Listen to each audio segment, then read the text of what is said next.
Let's see how to make money with a flakes factory in 1 minute. This is a flakes factory located in Yichun. The flakes factory owner installed DataBeyond Optical sorter last year, which cut more than half of the labor cost. Looking to boost profitability this year, the boss didn't hesitate to invest in several additional pieces of equipment. Precision sorting 3A transparent bottles, blue and transparent bottles, and green bottles. Why install more equipment? Maximize profits. First, increase production capacity.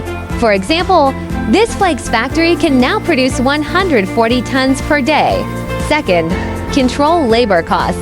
Optical sorting machines have replaced 80% of manual labor, enabling continuous and uninterrupted operation, significantly reducing labor costs. Third, ultimate in precision sorting. Sorting different grades of products can greatly increases profits.